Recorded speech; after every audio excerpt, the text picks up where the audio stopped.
Հարգելի գործընկերներ, սիրելի հայրենակիցներ,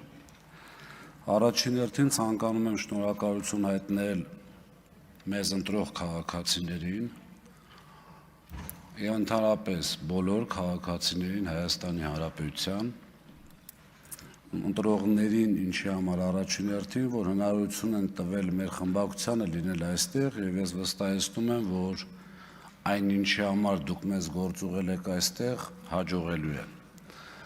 Հնարավորություն է տվել նաև ունենալ խմբակցություն եւ շնորհակալություն եմ հայտնում իմ խմբակցությանը, իմ թեկնածությունը առաջադրելու համար այս չափից դուրս պատասխանատու պաշտոնում։ Հաշվի առնելով, որ խորհրդարանական երկիր ենք եւ խորհրդարանական վերահսկողությունը որպես այդպիսին իմ կարծիքով բավականին կաղում է, բազմաթիվ օրինակներով դա կարելի է ապացուցել եւ հիմնավորել։ Հիմա շատ կարճ ներկայացնեմ իմ մտքերը տվյալ ոլորտների վերաբերյալ։ Տարածքային կառավարման եւ շրջակա միջավայրի պահպանության հարցերի մշտական հանձնաժողովի գործունեության շրջանակը չափազանց լայն է։ Այն ընդգրկում է մեր համայնքները, մարզերը, ճանապարհները, տրանսպորտը, էներգետիկան, ջրային պաշարներ, ընդերք, շրջակա միջավայր, պետական գույք։ Ուստի այսօր առանձին ոլորտների անդրադառնալու միջոցով ցանկանում ներկայացնել դրանց կարևորությունը մեր երկրի համար եւ ամենակարևորը այդ ոլորտներում ճիշտ կարգավորումների միջոցով մեր ցանկացած Հայաստանը։ Հարգելի գործընկերներ, ձեր ուշադրության առաջին հերթին հրավիրում եմ տարածքային կառավարման եւ տեղական ինքնակառավարման համակարգին։ 2011 թվականից սկսած համայնքների միավորման արդյունքում թիվը 915-ից դարձել է մինչև 70, արդյունքում սակայն փոխվեցին համայնքների չափերը, քարտեզի վրա երկրի վարչատարածքային բաժանումը, սակայն ցավոք չփոխվեց բովանդակությունը։ Խոշորացման նպատակը պարզապես համայնքների թվի կրճատումը չէր։ Այն պետք է ստեղծեր կառավարչական ավելի մեծ կարողություններ, ապահովեր մարդկային ֆինանսական ռեսուրսների արդյունավետ օգտագործում, բարձրացրեր հանրային ծառայությունների որակը եւ ամենակարևորը իրական լիազորություններ եւ անպատասխան ֆինանսական միջոցներ ապակենտրոնացներ դեպի համայնքներ։ Այդուհանդերձ դիմերը պետական կառավարման ստորաբաժանում չեն։ Կենտրոնական իշխանության լծակների ընդլայնումը, այդ թվում նաեւ ժամանակավոր պաշտոնակատարի նշանակումը վարչապետի կողմից եւ մի շարք այլ մեխանիզմներ լրջագույն հարցեր են առաջացնում տեղական ինքնակառավարման մասին միջազգային խարծերով երաշխավորված տեղական ինքնավարության եւ ժողովրդավարության լեգիտիմության սկզբունքների տեսանկյունից։ Մենք բոլորս տեսել ենք, թե ինչպես է տեղի ունենում այդ չարադառնալով այն նպատակներին կամ այն ձևերին, որով ընտրված համայնքապետերը հեռացվում են,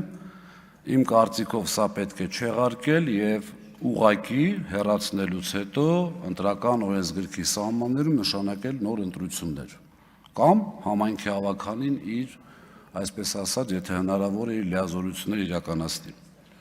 Սա միանշանակ անհրաժեշտ է փոխել։ Մեր նպատակը պետք է լինի մարդկային կարողություններով զարգացած, ֆիսկալ ինքնուրույնությունն ընդլայնած, բնակչին մոտ եւ որակյալ ծառայություններ մատուցող ուժեղ համայնքը։ Վերաիմաստավորման կարիք ունի նաև մարզպետի եւ մարզպետի աշխատակազմի դերը։ Մարզպետարանը պետք է աշճանաբար վարչարարող մարմնից վերածվի տարածքային զարգացման իրական կենտրոնի, համադրելով համայնքային, մարզային եւ պետական զարգացման ծրագրերը, ձևավորելով մարզի երկարաժամկետ առաջնահերթությունները եւ նպաստելով ներդրումների ներգրավմանը։ Մարդու աշխատանքի կրթության եւ տնտեսական գործունեության եւ որակյալ հանրային ծառայություններից օգտվելու հնարավորությունները չպետք է սկզբունքորեն տարբեր լինեն միայն այն պատճառով, որ մեկը բնակվում է Երևանում, մյուսը մարզ կենտրոնում, երրորդը սահմանամերձ բնակավայրում։ Ուժեղ համայնքը պետք է լինի մեր մարզի, իսկ ուժեղ մարզերը համաչափ զարգացող Հայաստանի հիմքը։ Սիրելի հայրենակիցներ, տարածքային զարգացման մասին խոսել հնարավոր չէ առանց ժամանակակից տրանսպորտային ենթակառուցվածքների։ Ճանապարհատրանսպորտային համակարգի կառավարումը ասֆալտի կառավարում չէ։ Հայաստանում պետք է ճանապարհաշինարարությունից անցում կատարել ճանապարհային ենթակառուցվածքների ամբողջական կառավարման մոդելի։ Ճանապարհը չպետք է ավարտվի շինարարության ընդունման ակտով, յուրաքանչյուր ճանապարհ պետք է ունենա իր ամբողջ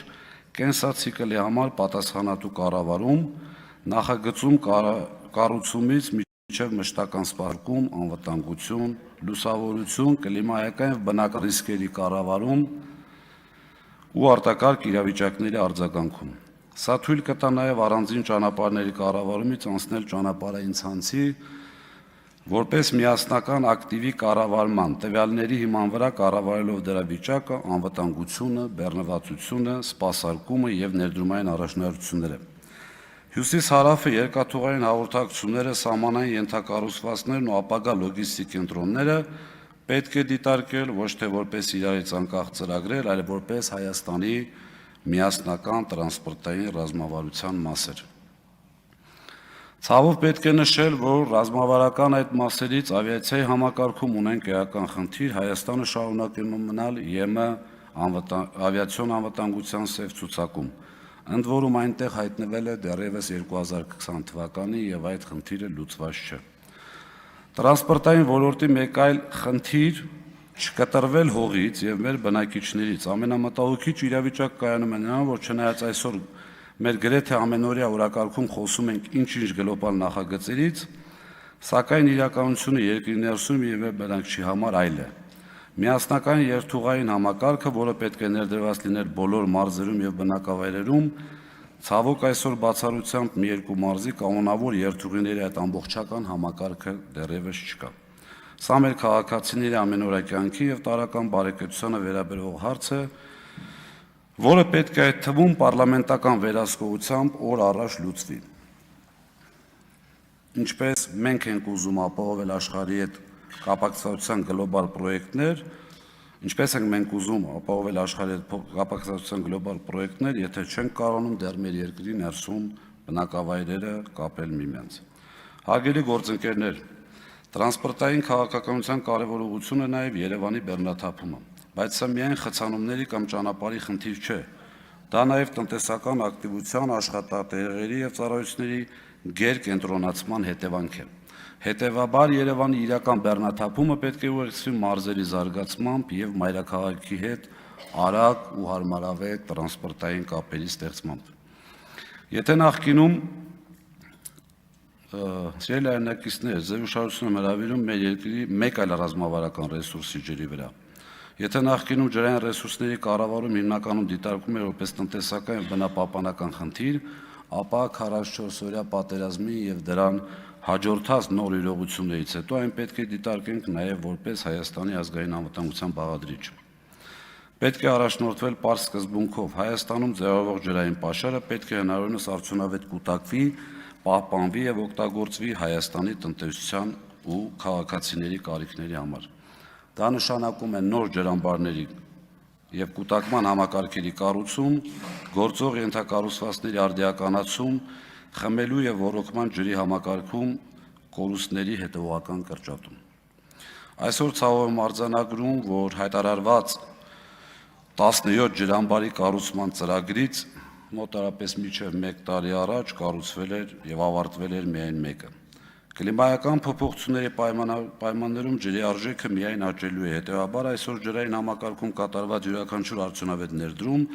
ներդրում է նաև Հայաստանի երկարաժամկետ ջրային առողջապահական տնտեսական անվտանգության մեջ։ Բնական պաշարների մասին խոսելիս ձեր ուշադրությունը եմ հրավիրում նաև Հայաստանի ընդերքի կառավարմանը։ Մեր ընդերքը ազգային հարստություն այն պետք է օգտագործվի պատասխանատու և արդյունավետ և առաջին հերթին Հայաստանի երկարաժամկետ տնտեսական շահերից ելնելով։ Հանքարդյունաբերությունը Հայաստանի տնտեսության կարևոր ճյուղերից է, բայց մեր նպատակը չպետք է սահմանափակվի նրանով,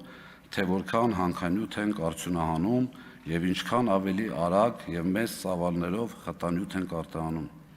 Մենք պետք է ընդլայնենք արժեքային շղթան հասնելով մետաղների, ապա վերջնական արտադրանքի ստացմանը երկրի ներսում։ Այնինչ այստեղ ևս ունենք հերթական չկատարված խոստում,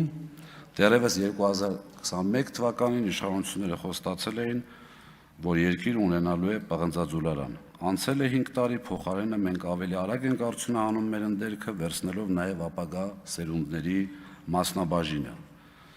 Եկեք նաև հստակ արձանագրենք, որևէ տնտեսական նպատակ չի կարող արդարացնել բնապահպանական պահանջների թուլացումը։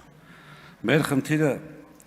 ընտրություն կատարել հանքաբարձունաբերության կամ որևէ տնտեսական ճյուղի եւ շրջակա միջավայրի միջև չէ։ Մեր խնդիրը այնպիսի համակարգ ստեղծելն է, որտեղ բնական պաշարի օգտագործումը ստեղծում է առավելագույն տնտեսական արժեք, նվազագույն եւ կառավարելի բնապահպանական ազդեցությամբ։ Տնտեսական զարգացումը կարող է համարվել կայուն միայն այն դեպքում, երբ հաջորդներին սերունդներին չեն փոխանցում սպառված բնական ռեսուրսներ եւ կուտակված բնապահպանական խնդիրներ։ Մենք չենք կարող չարձանագրել, որ Հայաստանի բնապահպանական վիճակը շարունակում է խիստ մտահոգիչ մնալ։ Հատկապես Երևանում եւ մի շարք այլ բնակավայրերում օդի աղտոտվածությունը դարձել է մարդկանց կյանքի որակի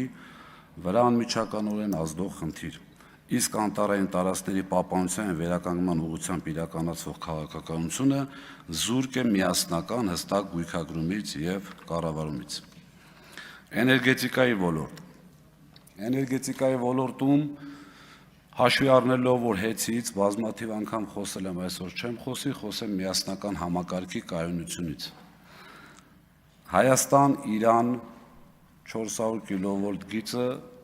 դեռևս պատրաստ չէ։ 90%-ով է պատրաստ եւ իմ ինֆորմացիայով այնտեղ մի քանի հենասյան խնդիր կա եւ 220 կիլովոլտ տրանսֆորմատորի խնդիր, բայց ունենք այդտեղ այլ խնդիր։ Իմ ինֆորմացիայով այդ գծերը որ քաշվում են, հետո տեղի են ունենում գողություններ։ Անգամ կառավարությունը դիմել էր հեծին, որպեսզի հեծը, պարոն Կարապետյանը գիտի, 10 կիլովոլտ գծից հնարավորություն տա գիծը լարման տակ դնելու, որպեսզի գողությունները չկատարվեն։ Ինչ վերաբերում է արևային համակարգին, ինչպես հիշում եք, եթե չեմ սխալվում, այս ամբիոնից վարչապետը հայտարարեց, որ սարքել ենք 2 հատ ատոմակայան, ով որ չի պատկերացնում, ասեմ ձեզ, խոսքը վերաբերում էր արևային կայանների։ Եթե արևային կայանների այդ 2 ատոմակայանը չունի ակումուլյացիոն համակարգ, այսինքն մենք չենք կարողանում դրանք կուտակել,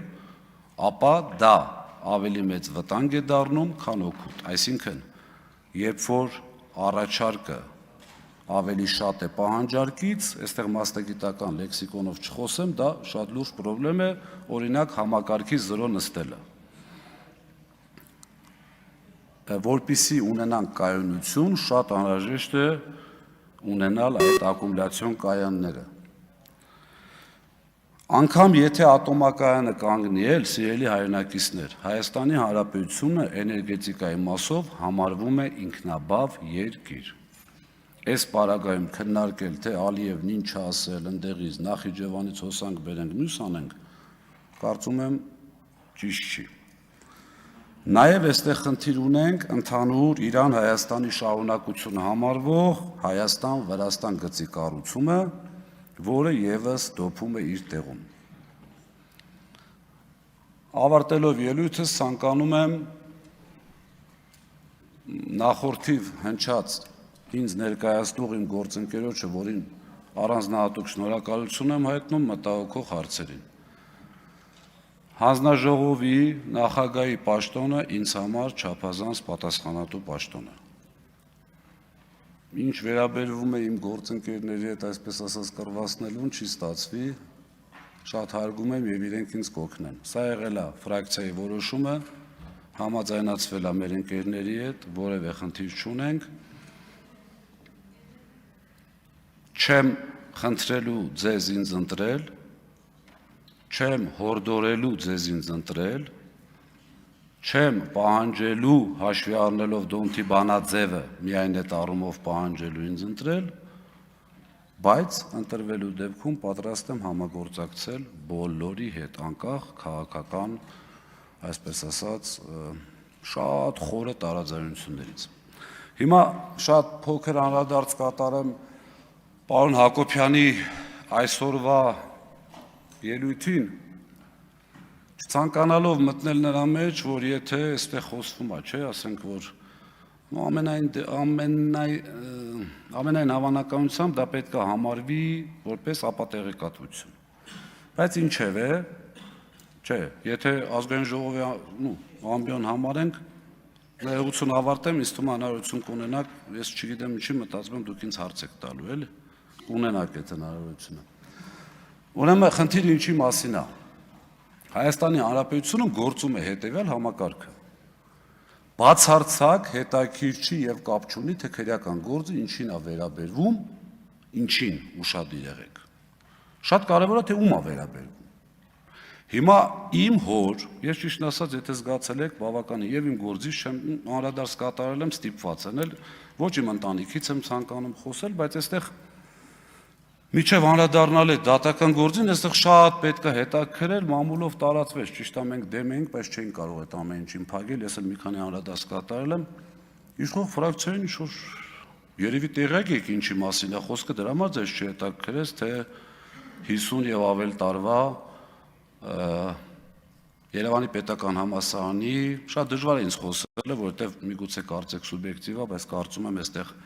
շատ մարդիկ կան նստած, որոնք ավարտել են այդ բուհը եւ այդ ֆակուլտետը, ամեն դեպքում կարող էր հարց առաջանալ, բայց դա ուղղակի ռետորական հարց եմ տալիս, դա ձեր խղճին, թե ինչու սեպտեմբերից չի երկարացվել պայմանագիրը։ Տենց ունեմ ես միտք ու շատ համոզված միտք ինչի համար չի եղել, բայց խնդիրը այլ է, երկու ճանապարհ կա։ Ապօրինի գույքի այսպես հարուցելու վերաբերյալ։ Մեկը քրեական գործով անցնելու դեպքում է, երկրորդը ՕՀՄ-ը, որը իմ կարծիքով բացարձակապես այսպես իշխանությանը լծակ տալու ուղղակի խնդիր է։ ՕՀՄ-ն բոլորս գիտենք ոնց է լինում, ինչ որ մի օպերատիվ մարմնի աշխատող մի հատ զեկուցագիր է գրում, ասում է, այստե տենում եմ ոնց որ խնդիր կա։ Այդ գործը գնացել է դատարան, դատարանը քննել է, մի քանի նիստ հետո դատախազությունը գնաց այդ գործը հետ է վերցրել։ Չի կարճվել, դատարանը որոշում չի կայացրել, գլխավոր դատախազությունը գործը հետ է վերցրել, ըստ իս հասկանալով, որ չի ստացվելու։ Եվ այստեղ կարևոր հանգամանքը Գագիկ Ղազինյանին կամ Դավիթ Ղազինյանին ապօրինի գույքի խնդիր բացելը չէր, ոչ էլ վերջնական նպատակն է, որովհետև չկա այդպիսի բան։ Խնդիրը ուշադրություն, հմեկով մեծ ռեպորտաժ պատրաստելն է, որովհետև հմեկով այդ ռեպորտաժը պիտի գնար, որովհետև իշխանությունը չունի այդ մտածելակերպը, որ չի կարելի առանց գործը քննելու, չի կարելի առանց գլուխ գովար չհամարեք բարի համբավ ունեցող մարդու գործը քննելու հմեկով, հետևից սատելիտ ուժերով, բլոգերներով վերցնել, ասել անցնում է ապօրինի գույքով։ Սա առաջին մասով, երկրորդ մասով, այո, իմ հայրը լինելով Հայաստանի Հանրապետության միակ իրավաբան ակադեմիկոսը եւ բազմաթիվ այլ պետական պարգևներ ունենալով հանդերձ, իմ դատի օրը ասել է, որ շատ զարմանալի է, բայց կա արդարադատություն։ Մենք երբևէ, այդ թվում նաեւ ես եւ կարծում եմ նաեւ իմ գործընկերները չենք ասել, որ չկա 100%-անոց արդարադատություն։